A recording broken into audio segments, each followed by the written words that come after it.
Saulo, no contento con lo que andaba haciendo, todavía consigue la autorización del sumo sacerdote para ir a Damasco. ¿Y a qué iba? Era Damasco. A arrestar a todo aquel cristiano que se encontrara en el camino y allá en Damasco. Pero vaya sorpresa, el Señor tenía otro plan para Pablo y otro plan para su iglesia: protegerla. Y allá yendo a Damasco, ya con su carta para demostrar que tenía autorización de arrastrar a aquella gente y llevarlos a la cárcel y tal vez algunos autorizar que murieran. Pero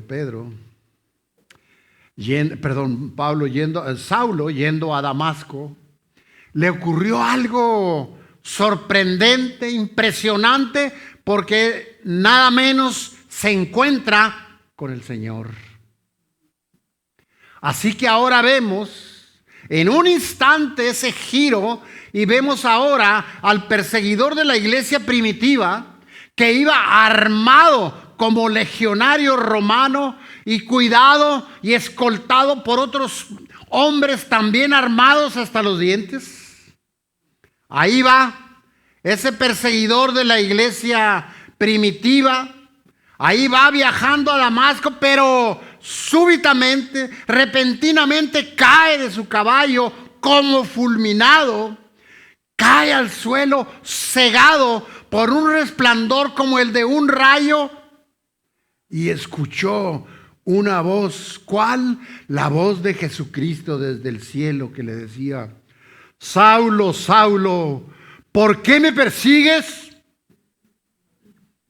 Y Pablo responde: ¿quién eres, Señor? ¿Por qué, Señor? Porque ese resplandor inexplicable, intenso, esa voz que venía y que no podía ver de dónde ni quién era, y que era poderosa, no podía ser de nadie más, sino de alguien que tuviera una gran autoridad y poder. Por eso él, desde ese momento, ya dice: ¿quién eres, Señor? Y Jesús le responde: yo soy Jesús, a quien tú persigues. Ahora vemos al asolador, al exterminador Saulo. Está aterrado, está trémulo, tembloroso y ciego, y sometido a Jesús, humilde, esperando instrucciones y dispuesto, sujeto a cumplirlas. ¿Vemos algún cambio en esto? Dramático. Aquel que venía a arrastrar a la iglesia y a matar a algunos, a encarcelarlos, ahora estaba aterrado y sujeto al Señor.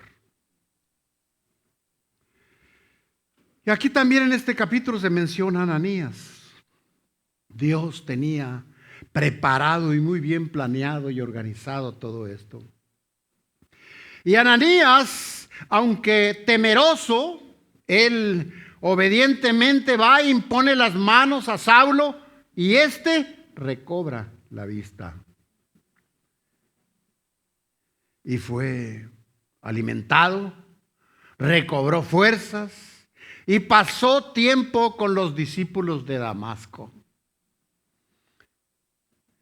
El Señor expresa su amor y su misericordia con aquel que perseguía, que lo perseguía, que perseguía a su iglesia y que la asolaba y que la maltrataba y que quería acabar con ella.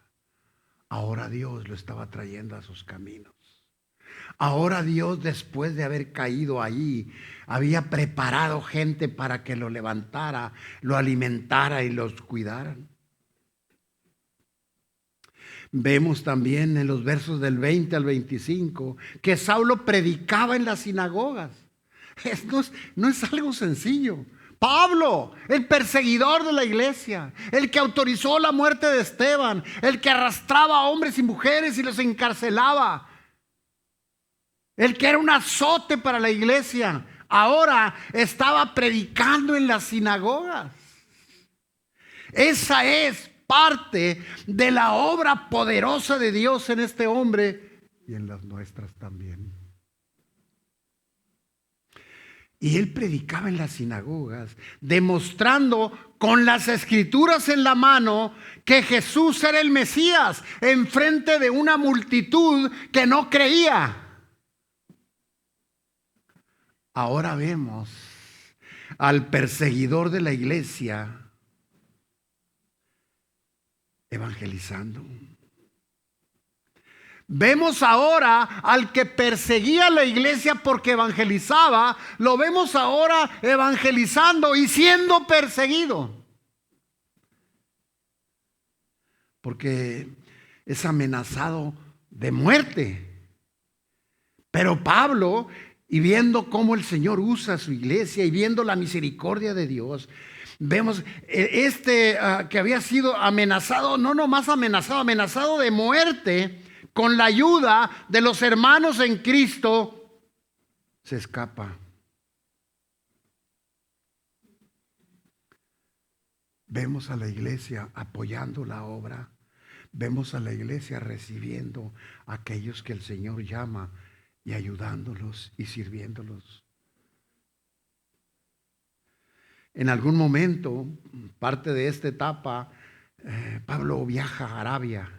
Pero luego regresa y viaja a Jerusalén. Pero muchos, si no es que todos, le tenían, no miedo, pavor por los antecedentes de Pablo. Le tenían terror porque dudaban que realmente aquel que los perseguía, que los amenazaba de muerte, que los encarcelaba, que los arrastraba, ahora estaba predicando el evangelio. Ellos dudaban de que fuera un discípulo genuino. Por tanto, tenían terror de él. Pero Dios, vemos otra vez la mano de Dios. ¿Cuántas veces me sacudió el Señor mientras me permitía, por su gracia, preparar este mensaje? Porque me hacía recordar a mí mismo de dónde me trae. Y el Señor tenía preparado todo, así como para Pablo, también para mí. Y tenía preparado todo que iba a suceder con Pablo cuando lo rechazaran por terror, por temor. Y usa a Bernabé, que intercede por Pablo con los apóstoles. Va a Bernabé y les dice: no teman, no se preocupen. Y entonces les empieza a contar la historia del encuentro de Pablo con el Señor y cómo también él testificaba de cómo Pablo estaba audazmente predicando el evangelio. Y entonces es empezado a abrazar. La iglesia empieza a abrazarlo y a confiar en lo que Dios había hecho por el testimonio de Bernabé. Y Pablo, una vez más, es amenazado de muerte. Porque a él no le importaba, no tenía reservas. Él le decía a quien tenía que decirle las verdades fundamentadas en las Escrituras. Y cuando hablaba con los griegos, les hablaba de su idolatría. Y obviamente que lo odiaban porque a ellos no les parecía muy divertido que los confrontara con la idolatría que ellos tenían. Y entonces fue amenazado de muerte una vez más. Y el resultado de la obra que estaba haciendo el Señor a través de Pablo en las iglesias es que las iglesias tenían paz y eran edificadas. Eso es lo que estaba pasando. Esos son los antecedentes. Pero ¿cuáles son las verdades importantes de las que podemos aprender hoy aquí a través de todo este capítulo? Una es la conversión. ¿A qué nos referimos o qué es lo que el Señor quiere que entendamos respecto a la conversión? La conversión es un encuentro personal con Cristo como lo tuvo Pablo.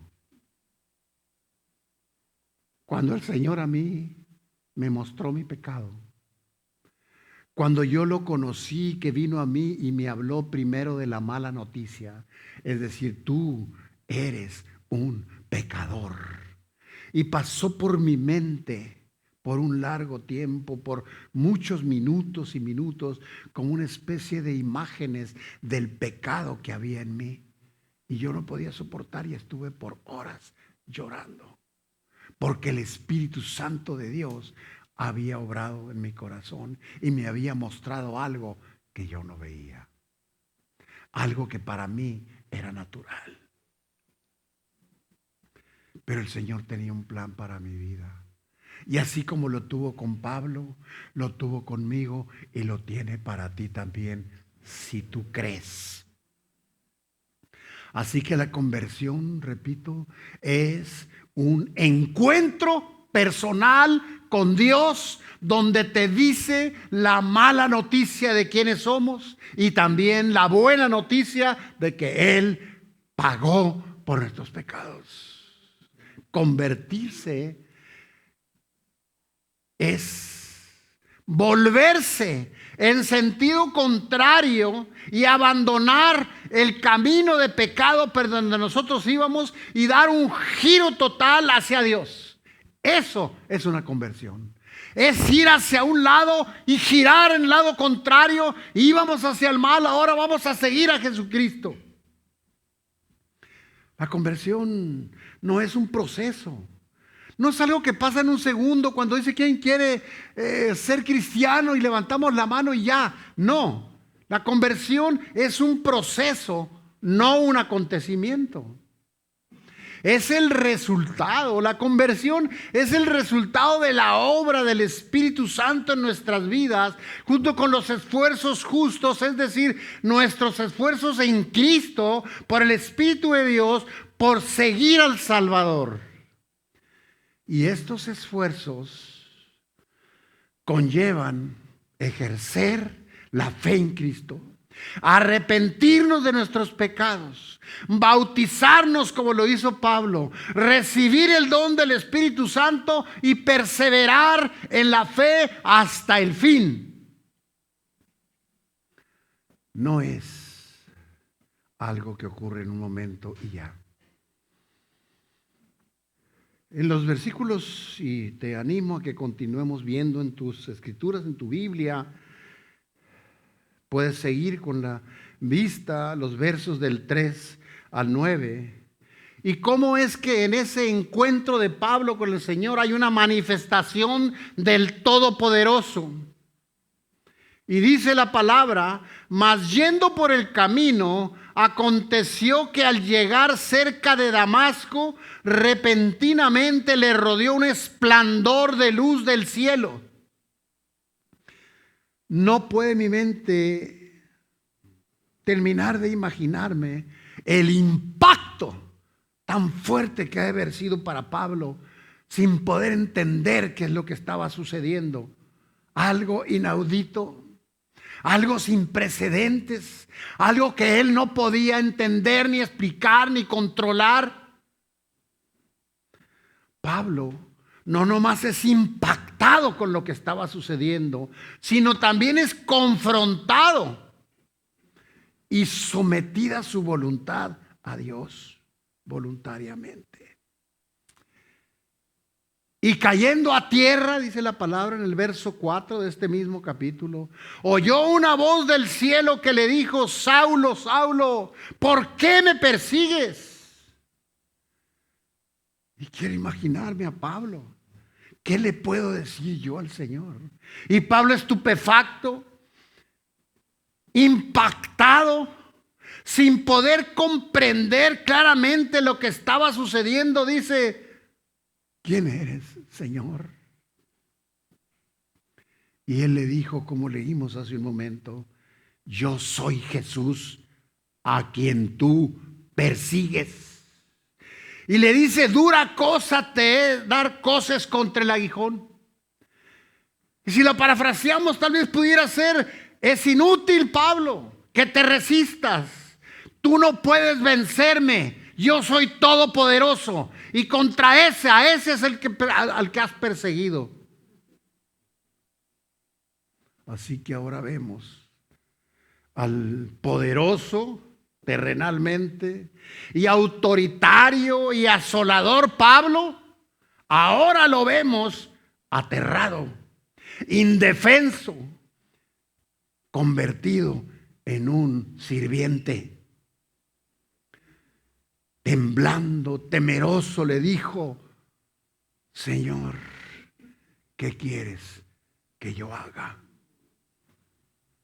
¿Le has dicho al Señor así alguna vez de todo corazón? Y el Señor le dio órdenes y le dice: levántate, entra a la ciudad y se te dirá lo que debes hacer. Y los hombres, aquellos que iban junto con él, se pararon atónitos y oyendo la voz, mas sin ver a nadie, dice la palabra. Entonces Saulo se levantó de la tierra y abriendo los ojos no veía a nadie, sino que llevándole de la mano le llevaron a Damasco, donde estuvo 3 días sin ver, sin comer y sin beber. ¿Podemos imaginarnos el impacto tan grande? ¿Por qué es importante repasar esto? Porque necesitamos saber si tú y yo fuimos impactados por el Evangelio como Pablo. Porque ser cristiano no es acudir a una iglesia. Ser cristiano no es solamente leer las Escrituras, que es excelente, es bíblico. No. Necesitamos saber lo que significa la conversión. Necesitamos saber si realmente hemos entregado nuestra vida a Jesucristo y estamos viviendo para Él, y ya no vivimos nosotros, sino que Él vive en nosotros y hacemos solamente su voluntad. Y cuando le fallamos, nos duele el corazón de saber que le hemos entristecido.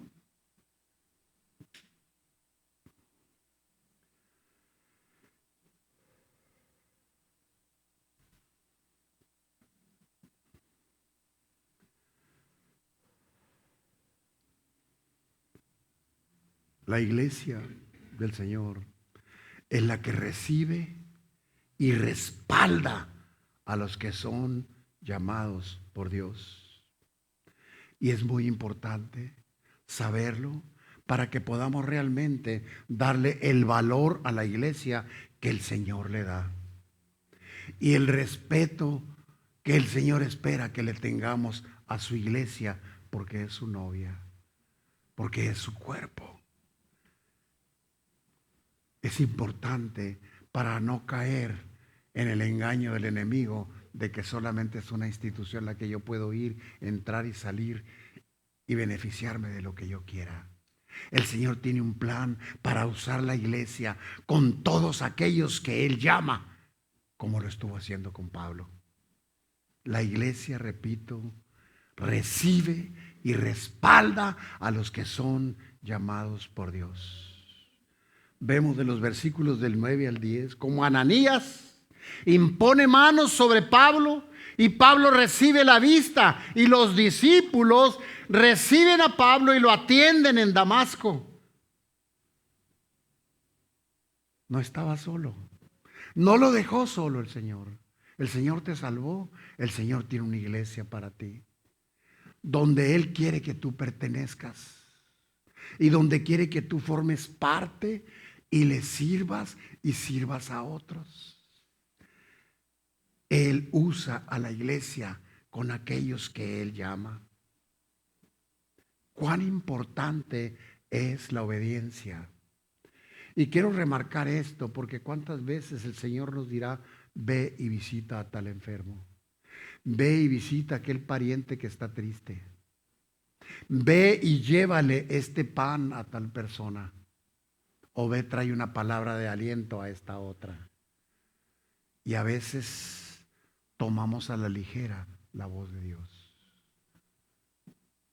Si Ananías hubiera tomado a la ligera la voz de Dios, no hubiera ido con Pablo, no hubiera puesto las manos sobre él y no hubiera recobrado la vista. Pero Ananías fue un hombre obediente. Por eso, qué importante la obediencia a Dios. Porque Ananías, aunque temeroso, sabiendo quién era Pablo y los antecedentes, él acata las instrucciones del Señor y acude a servir a Pablo. Pero no nomás va, sino que le hace saber que Dios le ha enviado. Imaginemos a Pablo ahí ciego, sin saber qué le esperaba en el futuro, orando al Señor, aquel que le dijo que quién eres, Señor, qué quieres que haga. Ahora él estaba clamando, Señor, estoy ciego. Y llega alguien y le dice, Pablo, yo soy Ananías, Dios me ha enviado a ti, ha escuchado tus oraciones y vengo para que Él te sane. Impone sus manos sobre él y Pablo recobra la vista. Qué impacto en el corazón de Pablo por la obediencia de alguien que escuchó la voz de Dios, obedeció y hizo como el Señor le dijo. Pablo entonces no solamente recobra la vista, sino que es bautizado. En los versos del 26 al 28 vemos a un Pablo obediente, iniciando su ministerio como embajador y heraldo de aquel al que persiguió. ¿Eres tú un embajador y heraldo de aquel que te perdonó tus pecados?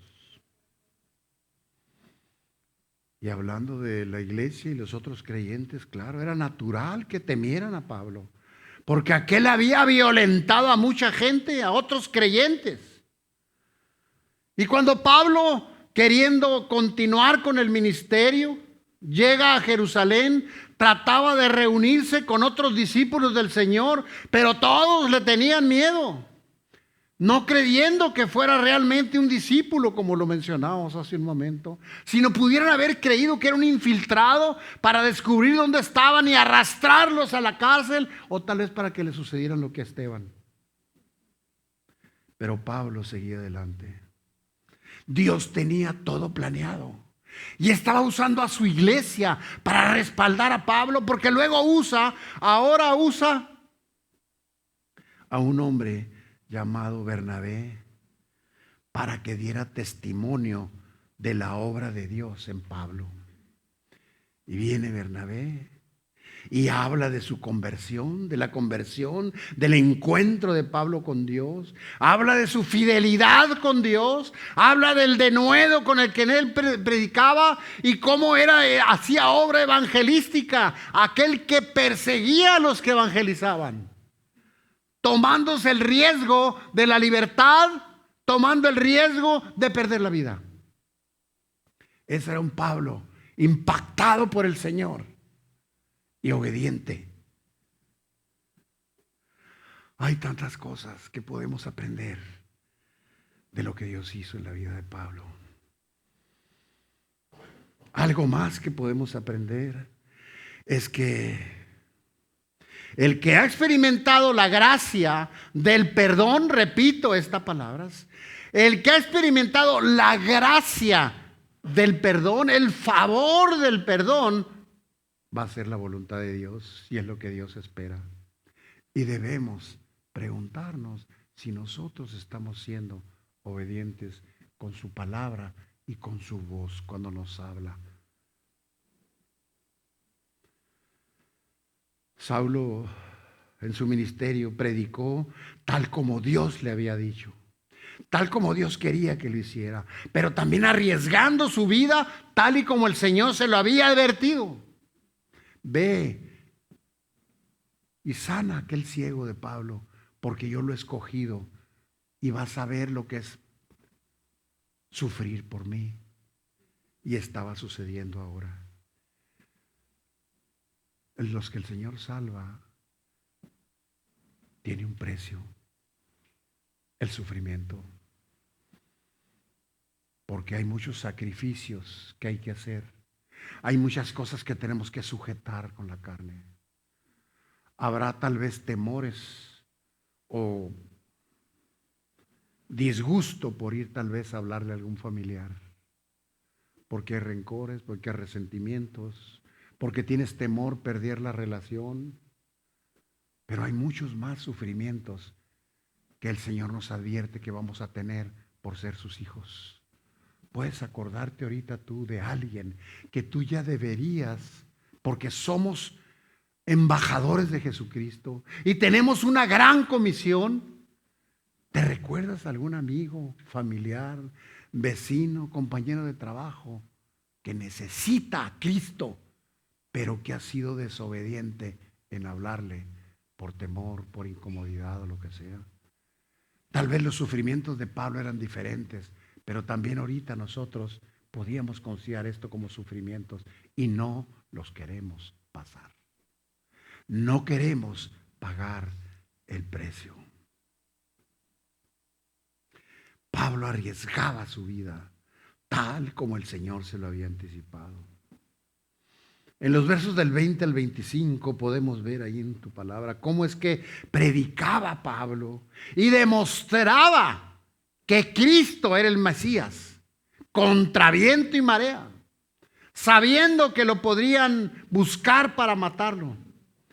Este precisamente era el fruto de su conversión, y subrayo esta palabra, y su compromiso con su Salvador. Algunos tal vez, y si sabes de alguien así, ayúdale. Tal vez alguien no quiere ni siquiera pagar el precio de estar aquí fielmente. Algunos tal vez no quieren pagar el precio de estar en el grupo de casa. Algunos no quieren pagar el precio de estar aquí el jueves de oración. Algunos no quieren pagar el precio de tener compañerismo con otros porque les parece incómodo. Y solamente lo tienes con quien se sienten bien. ¿Estás dispuesto a pagar el precio? ¿Lo estás pagando? Así que Pablo predicaba, pero no más predicaba, demostraba que Cristo era el Mesías. Y repito una vez más, ese era el fruto de su conversión. Ese era el fruto de su compromiso con su Salvador. ¿Tienes tú un Salvador?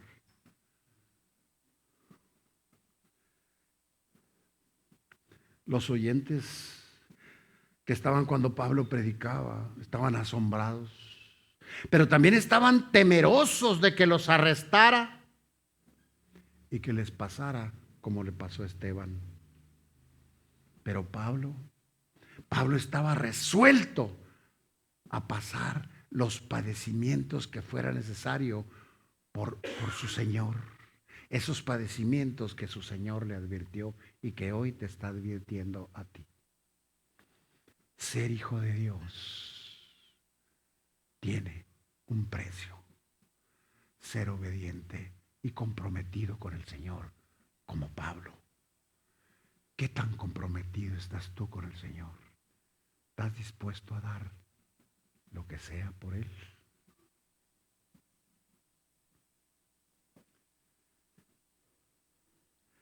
En los versos del 23 al 30 vemos cómo ese éxito que estaba teniendo Pablo, la dispersión del evangelio, el crecimiento de la iglesia, no le gustaba a los judíos.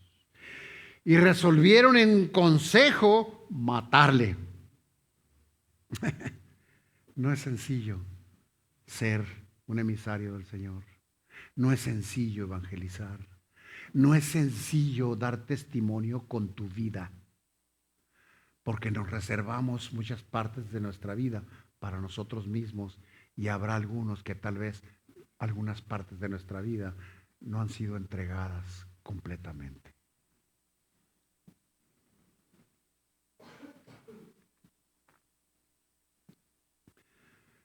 Y para ilustrar un poco esto, no sé si sea el mejor ejemplo, pero ¿qué sentiría una pareja al momento? ¿Qué sentiría una esposa cuando el esposo ahí en el altar, el día de la boda, le dice: yo voy a estar contigo en las buenas y en las malas, en la enfermedad y en la salud, en la pobreza y en la riqueza, y en toda circunstancia voy a estar contigo hasta el final?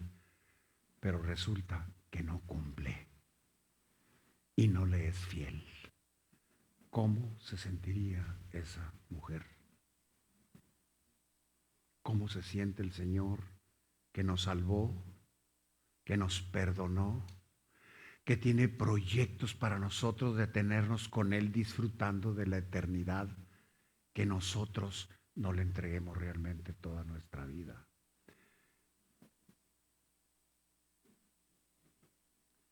Retenemos cosas que Él está esperando que nos demos. Estamos reteniendo, estamos escatimándole al que dio su vida por nosotros algunas áreas y decisiones de nuestra vida. ¿Por qué? Algunas por comodidad, otras por temor, otras simplemente porque no queremos. Y nos justificamos trayendo un montón de excusas que a Él no le van a convencer. Porque aquí nos está dando un ejemplo de que espera de alguien al que Él salva y lo convierte. ¿Eres tú realmente un hombre en proceso de conversión? ¿Estás en esa santificación progresiva, entregándole cada día más al Señor de ti? ¿Has crecido en fe? ¿Has crecido en misericordia? ¿Has crecido como pacificador con los demás? Por poner una lista corta. Repito lo que pasó en el 22 al 30. Los judíos resolvieron en consejo matarle. Pero Pablo se enteró.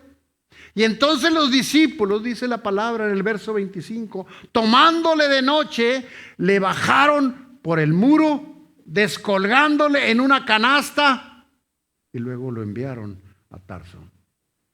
Y podemos decir, qué buenos hermanos. Y sí lo son, que son obedientes. Pero el bondadoso y misericordioso es el Señor. Él que lo quiso salvar y que usa a su iglesia con aquellos que son llamados. Pero que en nuestros tiempos, muchos de esos que son llamados y agregados a algún lugar, no son fieles con el Señor ni con la iglesia. Porque no nace de su corazón el servir a los demás, estando centrados muchas veces en nosotros mismos. ¿De qué manera le sirves tú al Señor? Tal vez alguien diga, bueno, pues es que yo no sé tocar los instrumentos, yo no sé cantar, yo no soy un buen administrador, yo no puedo. No, pero sí el Señor te puede usar para dar una palabra de aliento a alguien, para interceder por otros, para llorar con el que llora y para gozarte con el que se goza. Pero podríamos estar centrados en nosotros mismos y no dándole importancia a estas cosas.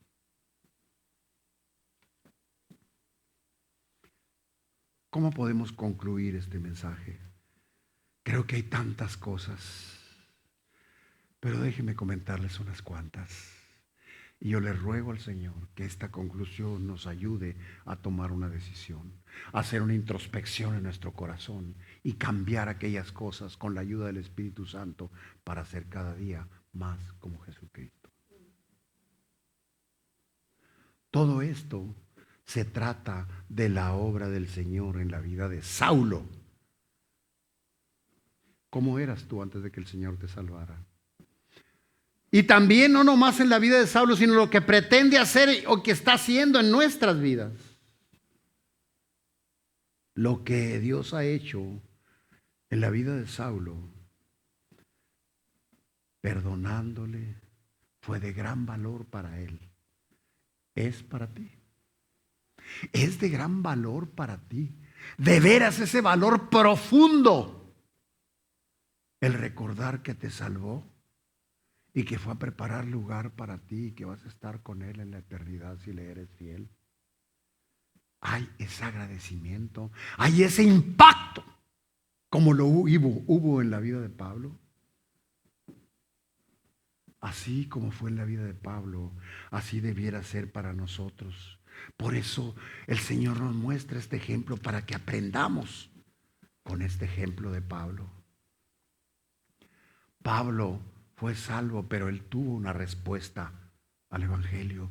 Tuvo una respuesta a la obra de Jesucristo en su vida. Y la respuesta de Pablo a la obra redentora de Jesucristo tuvo ciertas motivaciones que es conveniente que ahora las revisemos en nosotros. Si es que nosotros estamos respondiendo como Pablo, si es que nosotros pensamos de Dios y lo concebimos como Pablo lo concebía. Y para esto vamos a ver algunos comentarios que Pablo hizo y que nos pueden ayudar a nosotros como referencia. El asombro por el perdón de Dios otorgado al más grande pecador. Esa fue una de las motivaciones, déjame repetírtela. ¿Qué motivación? ¿Qué es lo que movía? ¿Qué lo impelía? ¿Qué lo empujaba a él a ser Pablo como era, habiendo sido lo que era antes? El asombro por el perdón que Dios le había tocado, que había otorgado al más grande pecador. ¿Te consideras a ti pecador? Tal vez alguien pueda decir, bueno, sí, yo soy un pecador perdonado. Sí, sí eres perdonado, pero nuestra naturaleza está ahí y seguimos pecando. Pero si no le damos importancia a eso, entonces al perdón y a la gracia de Dios tampoco le vamos a dar valor. ¿Qué otra cosa lo motivaba? El amor a aquel que lo amó primero, yendo a la cruz, entregando su vida por él. ¿Qué otra cosa motivaba a Pablo? La gratitud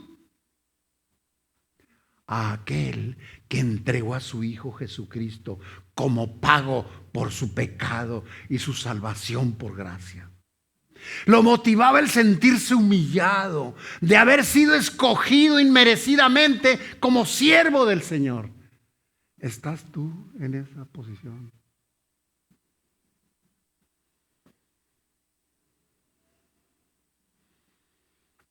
Por todo esto y más es que Pablo expresaba su corazón hacia Dios de la siguiente manera. Escuchemos esto y tomémoslos como referencia para saber si nosotros pensamos de Dios y sentimos esto hacia Dios. Si no, es un buen tiempo para reconocerlo, arrepentirnos, pedir perdón y pedirle al Espíritu Santo de Dios que cambie nuestro corazón. ¿Cómo pensaba Pablo? Pablo muestra su inmensa gratitud a Jesucristo. Y dice en 1 Timoteo 1:2, que es lo que nos va a servir de referencia, y con esto quisiera cerrar, concluir este mensaje y que quede en nuestro corazón. ¿Qué pensaba Pablo de Dios? ¿Cómo se sentía Pablo delante de Dios? ¿Cómo concebía a Dios? ¿Qué fue lo que lo llevaba a hacer lo que él hacía en obediencia? En el verso 12 de 1 Timoteo 1 dice: doy gracias a nuestro Señor Jesucristo, porque ha confiado en mí y me ha dado fuerzas para trabajar para Él. Dice el verso 13: antes yo ofendía a Jesucristo y lo perseguía y lo insultaba. Y tal vez tú pienses, bueno, es que yo no lo insulto. Es mejor que dudemos de nuestro corazón, porque es engañoso y perverso. Sí, sí lo ofendemos, sí lo lastimamos cuando somos rebeldes y desobedientes delante de Él. Cuando nos ponemos a nosotros por encima de lo que Él es. Así que gracias a nuestro Señor Jesucristo porque ha confiado en mí y porque me ha dado fuerza para trabajar con Él. Antes yo ofendía a Jesucristo y lo perseguía y lo insultaba, y aún así, dice Pablo, Él confió en mí. ¿Por qué les digo que me sacudía cada vez que escribía esto aquí? Porque me estaba viendo a mí mismo.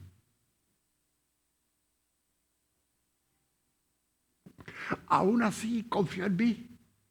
Y ahora estoy aquí por su gracia y para su gloria sirviéndole, habiendo sido lo que yo era.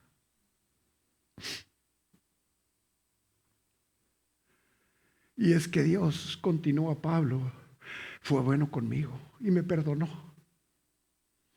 Pues yo todavía no creía en Cristo, ni sabía lo que estaba haciendo. Nuestro Dios me amó mucho y me perdonó, dice Pablo, y me dio. Y por medio de Cristo me dio confianza y amor. Dice el verso 15, 16. Esto es verdad. Todos deben creerlo. Cristo vino al mundo para salvar al pecador de su merecido castigo, y yo soy el peor pecador de todos. Pensar así te hace valorar el sacrificio de Jesús. Pensar así te hace agradecer y valorar su gracia y su perdón en nuestra vida. Dios fue bueno y me salvó. Así Pablo demostró la gran paciencia. Así es que demostró el Señor Jesús hacia Pablo, y Él lo dice aquí. Así demostró la gran paciencia que Jesucristo tuvo conmigo. Y dice enseguida, y lo hizo para que otros sigan mi ejemplo. ¿Crees que tú estás proyectando un carácter que otros debieran imitar de ti? Y lo hizo para que otros sigan mi ejemplo. Tu vida es un ejemplo para que otros asombrados vengan a los pies de Cristo, para que otros confíen en Jesucristo para tener vida eterna. Aquí Pablo muestra su interés por la salvación de otros. ¿Tenemos nosotros ese interés de Pablo por la salvación de otros? ¿Conoces otros que no han sido salvos y que pudiera ser usado tú para que el Señor los salve? Así que finaliza diciendo, y con esto cerramos: alabemos y honremos siempre al Rey eterno, dice el verso 17, al Dios único, invisible, que vive por siempre. Amén. Padre, te damos honra y gloria. Recibe nuestra alabanza, Señor, nuestra adoración, porque tú eres el único que la mereces. Te damos gracias, papá, por esta enseñanza. Ayúdanos, Señor. Ayúdanos a ser como este varón, porque él buscaba ser como tú, Señor. Ser como él para que podamos ser como tú, Señor. Gracias por este ejemplo. Gracias, Señor, por esta historia que nos das de cómo obras en la vida de alguien que te ha ofendido, como Pablo y como cada uno de nosotros que estamos aquí. Y cómo confiaste en nosotros y derramaste tu gracia y tu misericordia y tu perdón y tu amor y tu provisión y tu cuidado y tu protección, Señor. Gracias. Gracias, papá, porque aunque te fallamos, tú sigues siendo fiel, porque así lo has dicho, Señor. Así lo has prometido, porque aunque tú seas infiel, yo permanezco fiel. Gracias, Señor, por tu fidelidad. Gracias por tu amor. Gracias de nuevo por esta enseñanza. Gracias por tu perdón, Señor. Ayúdanos, Espíritu Santo de Dios, a ser cada día más como tú. Por fe recibimos tu perdón, Señor. Y te decimos como Pablo: aquí estamos, Señor. ¿Qué quieres que hagamos? Y seguramente nos dirás: obedéceme. Conóceme, conoce mi voluntad y obedéceme. Gracias, Señor. Recibe honra, gloria y alabanza en el nombre de Jesucristo. Amén. Confío en ti, Dios, eres siempre fiel, no temeré. Tú cuidarás de mí, nada se escapa de tu control. Nada es más grande que nuestro Dios.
escapa de tu control. Nada es más grande que nuestro Dios. Confío en ti, Dios. Eres siempre fiel, no temeré. Tú cuidarás de mí, nada se escapa de tu control. Nada es más grande que nuestro Dios. Confiamos en ti, Dios, plenamente, papá. Nos soltamos en tu mano. Dependemos de ti, Dios. Declaramos que así como tú cuidas de las aves, cuidarás de nosotros, Dios. Y esta semana, Dios, tú sabes lo que cada quien va a enfrentar. Tú sabes lo que cada quien necesita.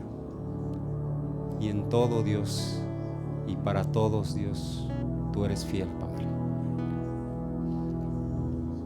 Gracias, Dios. Que el Señor te bendiga.